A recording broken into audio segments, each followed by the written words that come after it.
Fishies! Cool. Josh. Hi, My friend. my friend.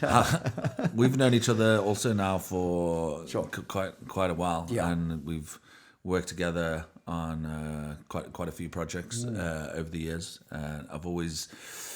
Because you never really did acting, but I've always you're such a character, and also with the music and everything. I was like, oh yeah, get Josh on board, and playing little bit parts and stuff like that, and even in Fry Barry, just that dancer like coming in with the wide lens and shit like that. It was cool. But we don't have to mention names. But years ago, before we knew each other, there was a girl that I was seeing at the time. And I think you said previously you were dating a girl or whatever happened, and then there was this guy from England, this guy called Ryan, like Ryan fucking Kruger, like who the fuck is he? And I remember you saying that you were like, oh yeah, who the fuck is this guy? And you obviously you didn't like me, but you didn't know me. Yeah. I had no idea who the fuck you were or anything like that, so it was oblivious to me. And then we became friends. But you didn't tell me for fucking years. It took years. Yeah, you didn't tell me for years, and then I couldn't stop laughing when you told me, because I was just like, because obviously we met and we just got on really well, and it was like, oh yeah, Ryan's like a nice guy. Yeah, and it's that kind of thing of like, damn it, like shit, he's actually a lacquer guy. You know what I mean? Like we talk the same language, we like the same things. Yeah. I can't now not like the guy. Yeah. You know what I mean? But clearly when you've got a partner and then you leave for whatever reason, but then they go into another relationship and then it doesn't work out, then you're going to be on the ex's side. Hopefully, as long as it's amicably, you and the girl amicably left each other, you're going to be like, screw that guy for screwing her around or whatever the case may be, and two sides of the coin. So what was it like? So I can't actually remember like when we actually met. I actually can't remember. I can't remember either how we actually officially met. So obviously once you were talking to me, you were like, I think what happened was that she showed me a picture. Yeah. She showed me a picture of you, so I knew what your face was like. And then when I saw you, I was like, oh, that's the guy. And then it all came full circle. You know what I mean? But then we met through the industry, and then I started to really appreciate you, and we got along so well. Yeah. So hence why we're still friends right now. Exactly. And then we went on to work with together, and we've had so much fun together. So it's wonderful how across continents you can know people but not know them, and then get to meet them, and then have your opinion changed, which is exactly what happened. Because I also remember one of the times watching you play live. It was in Long Street like years ago, probably the waiting room. I think it was the waiting room. And I always say this when I speak about you to people, is like, you just sing from the heart. Like it's so like emotional, and you can see there's so much like feeling and energy and everything. And I've always loved that when there's certain guys that just play and they play the song, but every time I've seen you play, it's always been this like energy and feeling and emotion and everything like that. And it's always been awesome to watch you live. Thank you. I mean, it's that's an easy place for me to go to, because that's kind of what I'm doing when I'm at home. Rehearsing or working on songs. It's kind of like it's always been a very self-regulating experience. I use music as almost like a soothing tool for myself. So growing up, outside world, peers, struggles, bullies, going to the music, I had the safe place for me to express myself. So it's very natural for me to just let it all out, because I mean, as you know, when we talk, we let it all out, you know what I mean? We talk from the heart. So, I think being a stage personality, I've always struggled to connect with performers who don't really show much emotion. So dude, you're nothing but emotion. Like, I sit there and I'm like, ooh. Ooh. I guess I want the listener and the viewer to feel what I was feeling when I wrote the song. That's amazing, dude. Amazing. Always been a consistent. And every time I'm that I have been with somebody, or I'm one of those people. I'm also checking everybody's reactions. Like when I was watching Fry Barry at the cinema, I'm like checking everybody's reactions, and it was the same. Like when you're performing, I'm also checking people's reactions. And they're like, it's always just like, it's like there's so much like feeling that goes into that and stuff. And But yeah, it's always been a pleasure to like watch you, and it's been a while since I've life just gets in the way, and but I've got to come check you out again. But yeah, you started because obviously you've had a few different identities with the names and stuff. Because what was it? Wasn't it like emo kid Josh or something you started? Yeah. When I was about 16, I joined a new church, and I came from a vineyard church. Which is quite a prominent church worldwide, and then I moved to a very small independent called Focal Point. Okay. And what happened was that I found myself surrounded by musicians, but not musicians who were just playing at home or whatever. They were actually playing out. They were playing in house parties. They were playing in Darniers Park in Belleville, and they were actually doing this as a scene builder. They were part of a scene of bands. And so I was immersed in a bunch of musicians, and one of my friends said to me, Ivan Ferreira, who was part of Five Star Society at the time, said to me, "You should call yourself Emo Kid Josh." And the name just stuck. I was still young enough to be called a kid, and I was playing a form of emo music, and my name was Josh. So it just rung, and people still to this day still see me, haven't seen me in years, like, Emo Kid Josh. And it's just crazy. It's just stuck. And I had some minor success with a song called Show Is Over online, and it just helped to kind of get the name out. So yeah, it started with Emo Kid Josh, and then it matured to Joshua Grierson or Joshua Kenneth Grierson. And then I went through a period of calling it Mercurial, because I love the word Mercurial, and it kind of felt apt for my sound. It wasn't just folk. So what does that mean, Mercurial? Mercurial, it basically means that you're quite fluid. Don't quote me on this, but don't know always all my words correctly. But basically, essentially, it's a kind of it's an enigmatic kind of thing, and it's quite fluid, and it moves in and out, and it hasn't got a fixed cemented form. Okay. Yeah, you're quite fluid, and I quite liked that, and it felt it resonated with me. I was going to call you Fluid. Yeah. and then what was the other name? Because obviously then you went. Now it's Jak Tomas, right? Yes. Yeah. And then beforehand, what was I always forget. What was the name of when you were doing that different type of music? There was the name of the band. So basically, at one point, I basically started to develop a bit of an electronic sound, and started to make some ambient music. But that was awesome as well. That was called Is You Is Me, and I spelt it ISUISME. Okay. So it was kind of like the idea that you and I are the same. Is you is me. So it was kind of like a pulling. Because I remember we went to that show with you. Because you remember we had that red paint. Oh yes, so that was called Follower. So that was another side project, but based upon the fact that I was working on all these. I was starting to use the loop pedal, and I was starting to create all these various sounds, and starting to realize wow, I was arranging in real time, and it was part of that whole, I don't know if you remember, but at one point the looper became the gimmick of every single songwriter, because now for the first time as a solo artist, you could create orchestras of sound with just yourself. So it became quite a gimmick for a while, and there was all these looping competitions and boss looping competitions, and it kind of did that and then that, But essentially around that time, I had all this body of work, and I wanted to work with this producer called Nicolas van Reenen, who now goes under Ex-Olympic, and was also part of Batelier, exceptionally talented producer, songwriter, and also makes music for film, field music. And I said to him, man, I've got these songs, and you're cool, you got talent. I know that you can do something with this. Would you like to work on an EP of sorts together? And he agreed. So for the next 6 months, we got together on a studio just off Long Street, and we worked on these songs, and it became what was Follower.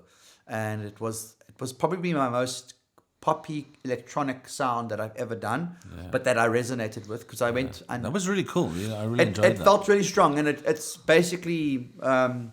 Very little is known about this, but you're the first kind of person that I'm telling it publicly. You're getting a scoop. I do want to re-release it, release the body of work as Jak Tomas, those 6 songs that we did together. So that is the plan for sometime in the near future, is to actually release that record. Because the songs, there was 2 singles that came off that, and it got a little bit of a hype, and we got to do daisies with it. But then what happened was, Rocky the Daisies booked us to play the main stage on the Sunday, and we did it as Follower. But I wanted to get a backing band to play with me, and I assembled a few guys, but the only two guys that kind of remained was Gene Burrell and Jacques Olverger, and Jacques on drums and Gene on bass. And basically, through the process of working these songs, we became a band. Yeah. But then when we started to kind of get together and rehearse, we ultimately went to what we know very well, which is rock, post-rock, epic rock sound music. Yeah. And it started to develop, and I started to realize, shit, this is a completely different sound to what Follower is. And maybe we should continue this, but we do it under a different name. Yeah. So after countless WhatsApp group messages of names, we came up with Age of Waves. So so that's that. Yeah, so Follower became Age of Waves. Yeah, because I went to that show in was it in Belleville, in that was it in the church or it was like a little theatre. stage. Yeah, it was the theatre. Milton Theatre. Yeah, that was cool. That was really cool. I still got that little rocks. Yeah. My girlfriend at the time, she painted all these rocks and left it on the chairs. Yeah, that was awesome. Yeah, that was a beautiful night. That was a really special night. And then Jacques' other band, Love Garden, played as well. They opened up the night. Yeah. So Age of Waves became basically this new outfit, and we've been going for like 6 years. We're currently on a semi-permanent hiatus. We don't really mean going to get back together, mostly because my life for the last 3 years has been a bit of a maelstrom of trying to survive due to Corona and its effects on my career and my just making money. So I've actually been I've been struggling to find enough time for everything. I think artists have struggled the most, like with, like live music and being on set, acting, directing or whatever. It's like we were all doing nothing. Yeah. I mean, for me, I don't know about you guys, but like I kind of enjoyed a little bit of the quiet. Yeah. Those first few months were quite nice to just. Yeah. No, it was a great time to write. And all not that. really have a schedule and not have anything pressing. Yeah. Kind of gave me a sense of like, because at that time, literally the night before I was DJing, and the next night we were on lockdown, kind of vibe. And so I went from working 3 nights a week for 5 hours per session as a DJ, and then going from that to nothing. Yeah. Basically, I was made redundant overnight. So, it was quite a shock, and then obviously a shock to the financial system because I was reliant on working. Yeah, if I didn't rock up to do the set, I didn't get paid. So we were all in that boat of like, fuck, what the fuck now? Hopefully we got some savings. Hopefully our family can help us.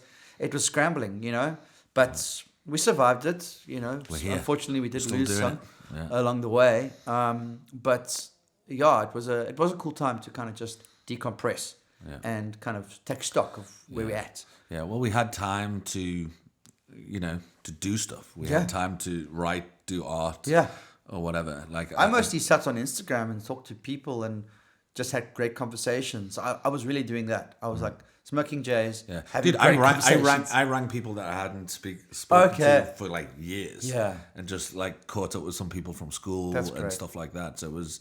Yeah, it's just weird. It's very hazy now. Very hazy. But it was such a weird time. It's like it's been and gone. Yeah. And we've like kind of like everybody's kind of like buried it, But I guess we've had to because there was some trauma that came with it. You know, like the scary. Like every day we were watching the news, and there was the only thing for the first time ever. The only thing that was coming through our feed was just Corona. Yeah, it was just shit. For the first month or two, it was just like stats, how many people are dying. But then, obviously, as South African citizens, sitting here with no cigarettes and no alcohol. The cigarette thing was fuck off. We are cigarette smokers. Yeah. We were. Dude, you know what? Shitting. I remember.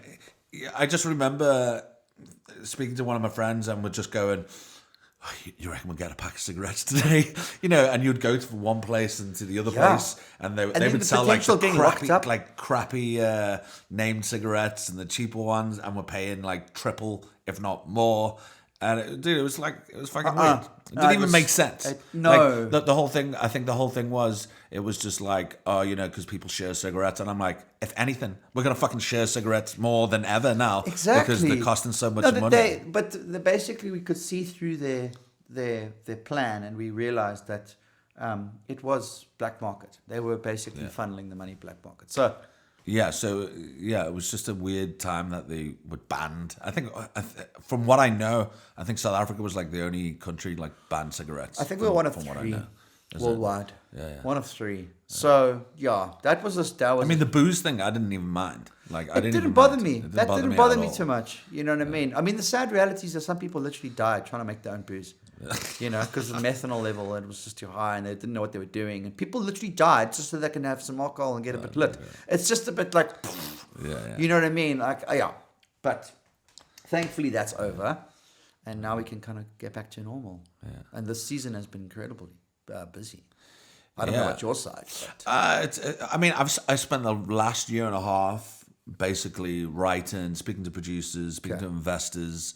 But writing, it feels like I'm doing nothing, but I'm doing a lot. Yeah. But obviously, as a artist, a creator, you know, you want to be playing your music in front of people, or you want to be on acting set. on set, or want to be directing on set. So it's putting in that work. So later on, we can do, you know, cool shit. So like everything I do, whether it's a short film or whatever, it's always looking ahead of, if I do this, then we could get this. If I do that, then we couldn't do this. You know. So it's always a development of things. So I mean, like, you know, I was saying to a friend earlier that you know, like when I look at the music scene in South Africa and how it was, you know, because some people say, you know, because of COVID, it like finished like the live scene off, and I was like, no, it was long before COVID where it started to like dip. You know, not like... long before. It was like 3 to 5 years. Yeah. Where the DJ... Because there used to be so many fucking venues. There used to... Many bands used to play in all these places. And then before COVID, long before COVID, it just like dipped and it just finished. And then like, how do you see it now? Like, because things are starting to pick up again. I've heard bands are starting to, you know, play more. Listen, the scene is strong. There's an immense amount of talent. On the streets of Cape Town and South Africa, but especially Cape Town. I mean, I know the Cape Town scene better than most, but there is definitely a sense of that we are in an amazing time with artists really making... Cape Town always had those 6 to 9 months of certain type of music. You know, it would be like rock music for like 6 to 9 months, and then that would dip, and then it would be something else. Yeah. You know, it would be like... you know, whether it's rap or you know, more like DJ stuff, and like it's always like I had its like windows for certain types of music, or then it was like indie electro and stuff like that, and then it'll move on to something else. I guess the hard part and the hard reality to face in this country is that it's the South African music industry has we only have so many people that can support it, so. We don't really have a situation like in Europe and the States that there are always a number of genres and styles of music that can live simultaneously together and be supported simultaneously.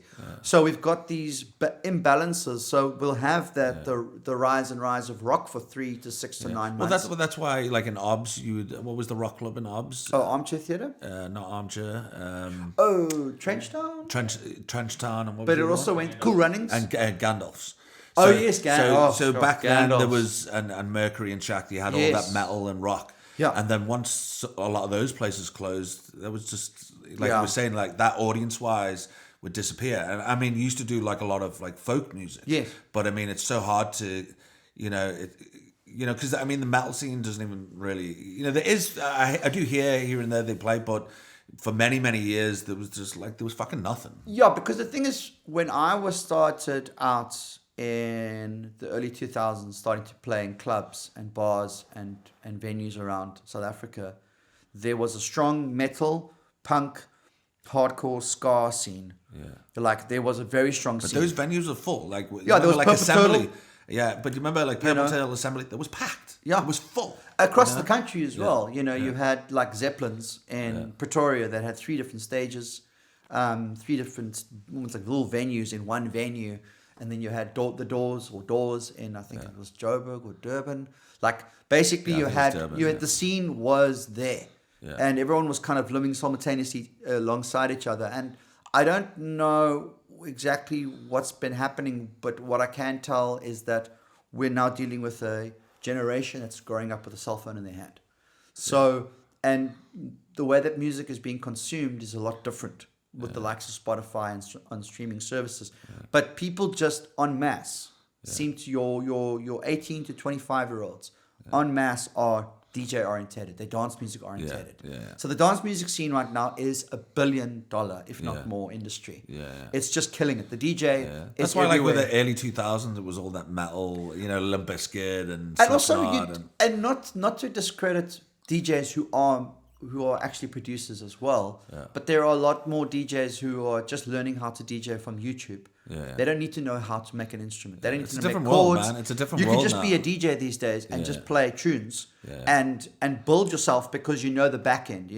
Guys who know the business, they can just build themselves, build their name quite quickly. They're playing all the right tunes, and it's quite simple these days. Whereas back in the day, you had to learn an instrument and actually know how to perform and do all these various things. So for the majority of kids these days, it's like, fuck, I don't actually, and also even learning how to make music these days. I mean, music teaching, it's all on YouTube. It's all these algorithmic based. Well, that's the thing. It's like with YouTube, anything you can't do, like just Google that.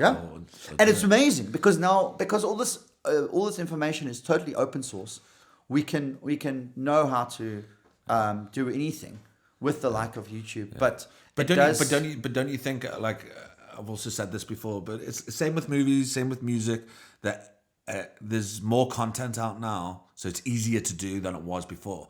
So it makes everybody can do it easier. Doesn't mean it's going to be good. It doesn't mean it's going to be great. So there's a lot of shit out there. There's a lot of shit movies. There's a lot of shit music, but anybody can learn to do it now from the bedroom and just do it. Well, I watched a documentary called Push Pause Play many years ago, and it came out at the time that things were starting to the world was starting to see a shift. And it was from the advent of the internet and how open source all information has become. And there was this very strong theme from many of the people that were talking there. I think it was Moby who was speaking about it. Was basically there's this kind of insidious situation that happens that because everyone can do it, technically speaking, it basically it no longer becomes this sought after talent thing, and it starts to. But it's like with record labels as well. I mean, so many people just produce their own stuff, and then we're bringing it out without a record label or without a manager. Well, this is the thing. I think one thing that they mentioned in this documentary is the power is now put into your hands. We're no longer at the beck and call and at the mercy of a record label. We as an individual can start a record label. We as the individual can release music without anyone else. Because a lot of artists, they would like sign to, like Sony or EMI and stuff like that, but like the South African side of things, and then it sounds great and it sounds really good, but they're also taking a massive cut of a lot of your, of a lot of your talent, a lot of your recordings and stuff like that. So I think royalties is always going to be a hot topic, and it's always going to be a difficult one. At one stage, the go-to advice for every musician was don't go to a record label, get a publisher, because a publisher's job is not to manage you. It's not to get you bookings, but to work the music that you've already created. So to basically make money for you from the tracks that you've created. So it's actually a far better, quicker way to earn money from the music that you make. And then you can start writing for, like I would get from my publisher at the time, I would get sheets of like this artist and this, all these artists are looking for X, Y, and Z songs. You need to write a song that's kind of figuring around love or, romance or whatever the case may be. Write these songs and then submit them, and then they get picked up, and then you get a writer's fee. So because there's a lot, obviously there's I can't remember all the name of the artist now, but there was a lot of like major artists that just got fucked over completely with the music. Because they didn't even own their own music. No, they didn't. The thing is that what generally happens is you get signed. The record label will say, okay, we've put together R1 million of budget to release your next record. So, rad, you're not paying anything. You're not paying anything money up front, But as soon as that record gets released, then you're expected to X, Y, and Z to make that money back, to push the record so that they can make their million first. Yeah. And many artists don't really get that. They don't really understand that. They just see, I've been signed to a record label. That must mean my life is now better. All my problems have gone away. And it's not. It actually becomes worse because then they have to tour so much to push the record. From what I understand, I always stand to be corrected, but basically a record label has no ownership over the fee that you get paid for your live performance. Live performance, yeah. But they have rights over everything else. Yeah. But you need to, you're in your contract, they'll say to you, 9 months of the year, you're going to be touring. Yeah. So that you can make money. Market the record so that we can make our money back. Yeah, you know, yeah. so they need to make their investment first, and then they can. And as we know, they'll sign 50 people because they know that the one will be the Britney Spears or the Madonna or the Lady Gaga, and the Madonna and the Lady Gaga and the Britney will pay for the other 49 that they sign. It's the same with these big film companies where they'll make like 50 films, and 3 of them are like end up being like a major hit. Yes. So that also pays for like the other films. Exactly. And so exactly. on. And it's an understandable business model, but for the people who aren't part of that one, who aren't the Britney, it can be very disillusioning. Disillusionment can set in quite quickly, because you think that now you're set, and then as soon as you don't live up to the expectation that they want you to be, they'll drop you. They'll drop you as quick as they signed you. Yeah. And then you're like, well, what the fuck? You know what I mean? But that's why some of these people that created music in their bedroom, brought it out, and then it just went viral, and then they've just got a huge fan and the base. likes of Snapchat and TikTok and Instagram and Facebook, when that goes viral,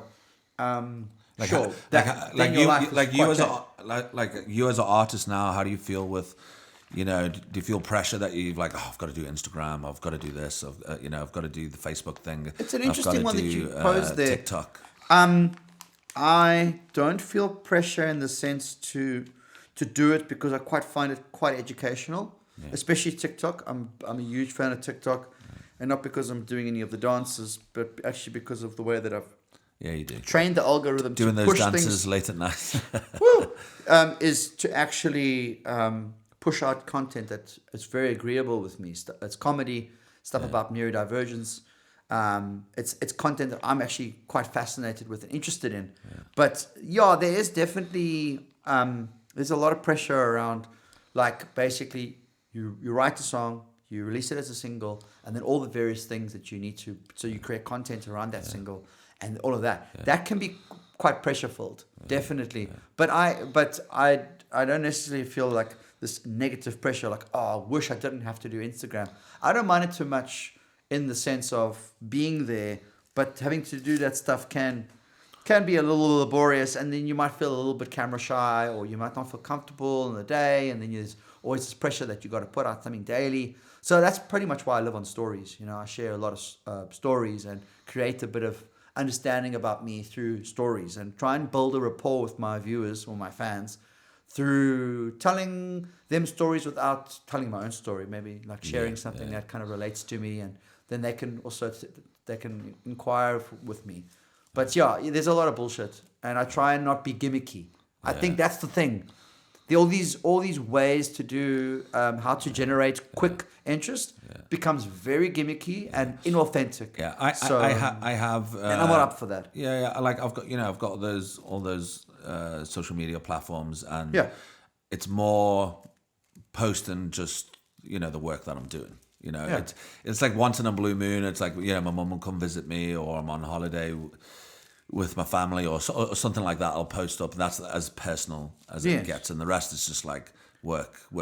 And but I think both of us don't really want to be I do think and and that's the thing. Like I look a lot at TikTok and a lot of Instagram shit, and people saying this and that or whatever, and or there's just like a lot of dumb shit on there, and I'm just like, I just feel like we live in the dumbest generation of people just putting out this. Well, bear this in mind. I think we've always had dumb people. I think we've always had the majority that are going to be swayed by the trend. Yeah. Whether it was the 50s, 60s, 70s. Yeah. I just think now we have got so much more access Yeah. to the dumb. Yeah. You know what I mean? Yeah, And absolutely. the vapid. Yeah. So that's the thing. We've just got more access to it.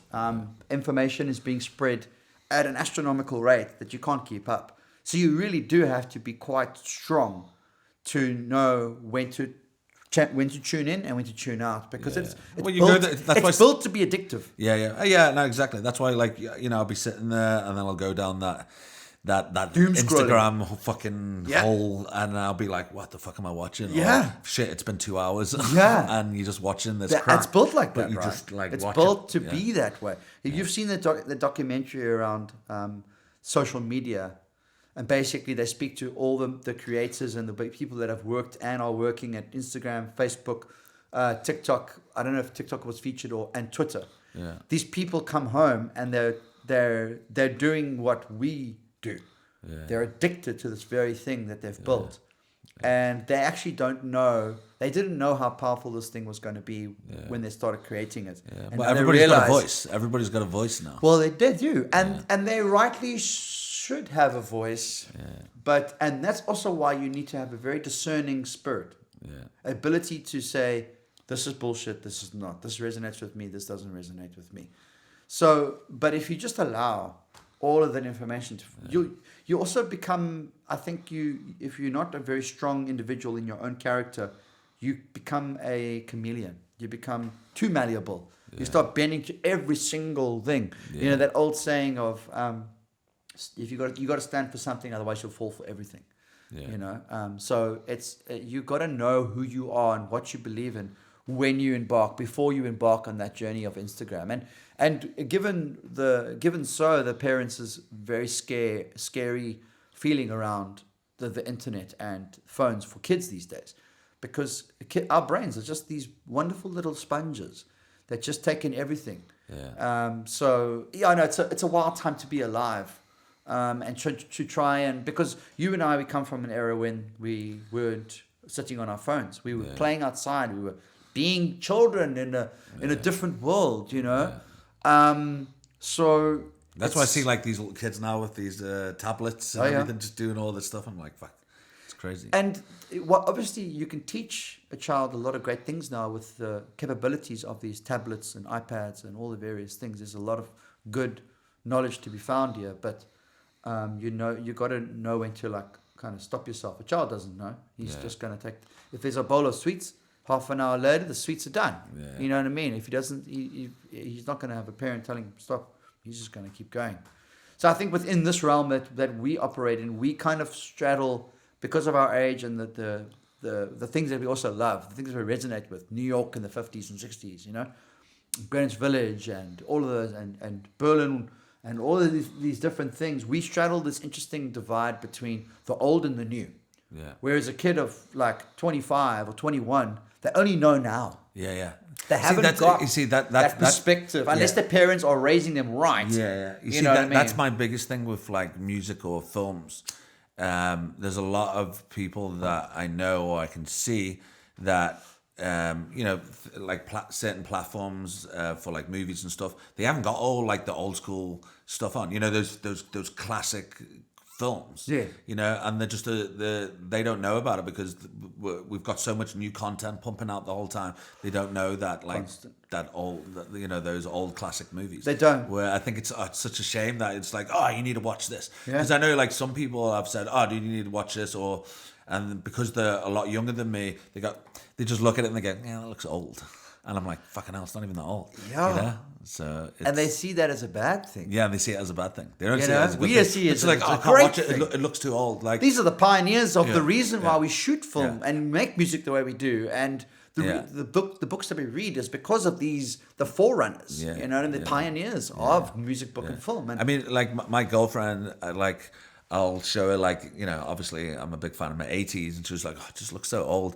And then she even says that about like 2000 movies, and I'm just like, because obviously the look of it is different. You can see when it's 70s, you can see when it's 80s, you can see when it's like 90s or 2000, and then the stuff that's made now. So now where you are at the moment in your life, like, so how you feeling about like the stuff that you're putting out, the music that you're doing, and just in life in general? Like, 'cause I think you said you're 40. You're 40 next year, right? Yeah. 40 next year, which is for me in my body. If I think about myself, like it weirds me out. Yeah. Obviously, when you're growing up and you see 40-year-olds, You think it's like light years away. Yeah. And now approaching 40, I'm really glad that I still have this kind of childlike imagination and exuberance for life. I'm quite in love with life, even though I've suffered with depression and all the various neurodivergent stuff that I deal with. Like, I still have a very strong excitement for the next 60 years. But we're coming back to like output and music. I must be honest, it's simply been a period of trying to survive. I've been in survival mode. I don't come from a rich family that's just got a lovely trust fund that I dip into every month. So it's been pretty intense, and it's been a scramble, and I've just had to do whatever comes. And I haven't really had an opportunity to really like carve out a path. Yeah, and I've stuck at it, man. I stuck at it. Yeah, but that's the important thing. Somebody said to me recently that I was working with on an awesome gig that I did together, and he will be part of an album coming up hopefully soon. Gabriel Edward Totoy from Nomadic Orchestra, the saxophonist, and he said to me, "Josh, you've been consistent. You haven't stopped. At least you haven't stopped." And it's true, because I've got such a burning desire to continue doing this. I don't want to go work some corporate job or some day job that kills my soul. It might save me on the financial side, but it hurts me every day going to work. So I've kind of been really strongly pursuing just. So you might have the money from that day job, but you're not going to be happy. Yeah, exactly. And then you're probably going to get depressed. You know what I mean? And then what? 2 years later, you leave the job and then you're back to square one, you know? So I think, I've certainly been consistent. I've been certainly pushing at it and plugging away. I've got a number of different things that I kind of juggle at the moment. My partner owns a house and pet sitting company. Yeah. So looking after animals, dogs and cats has been quite wholesome.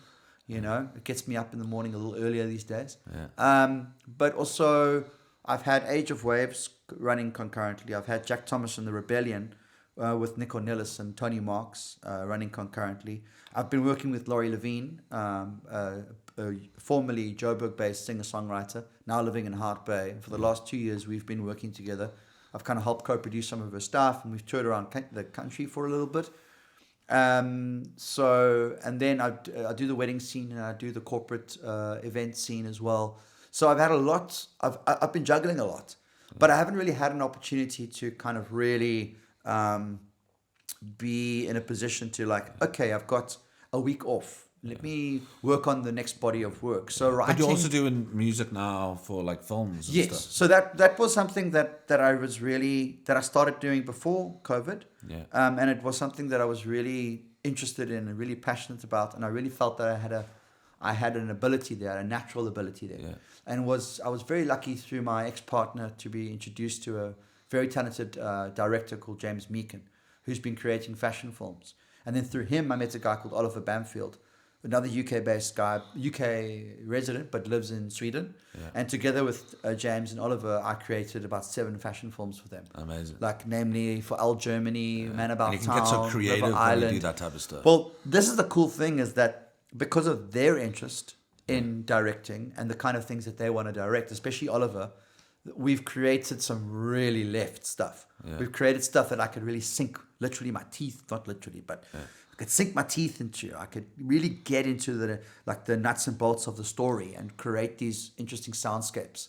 So it wasn't just like a bunch of orchestra stuff, and it wasn't just guitar work. It was very interesting, and it required me to kind of stretch my own imagination. Yeah. But it was very successful, and it put me in contact with a lot of interesting people. But I want to do more of that. Yeah. But I don't want to just do music for supersport. You know what I mean? Yeah. I really want to be carving out a bit of a niche for myself. Yeah. Like Tor Rickson have created beautiful soundscape work for really interesting left fashion films and advert work in general. Yeah. Where the focus is on a little bit left, like with Hazer And Fried Barry, you know, you got him because he creates a certain sound. Yeah, he's great. He's not a jack of all sounds. Yeah. You know, he's really specific and brilliantly done with Fried Barry's soundtrack and other things that he's done with you. So that's kind of my path. So I've been working on that, but I really have struggled to been able to kind of manage my time effectively, where every day I'm working on a piece of music for 2 hours. I think that's It's such a juggle and such a scramble just to make money the last 3 years that I haven't really had an ability to kind of get into a rhythm. Because I'm just taking on whatever comes my way. So it's been difficult to kind of like write. That's my main thing. Writing right now has been quite slow, and I'm not enjoying that. You know, it almost feels like a writer's block, but not really. Because as soon as I get on the guitar or get on my instruments that I have at home, stuff always comes out. You know, so it's just about your brain being in a capacity to actually be quite lateral and not feeling so scattered. I've just been feeling very all over the place. Yeah, I think that's the thing. You know, we always have to put the time in, put the effort in, and you know, and then we have content. Yeah. But Josh, thank you so much for speaking. It's been a pleasure speaking with you. Always right hanging out, right? And we'll catch up again soon. And I have to come and check one of your gigs out. Please, soon. yeah, there's some cool stuff coming up. Be great. Cool. Wow.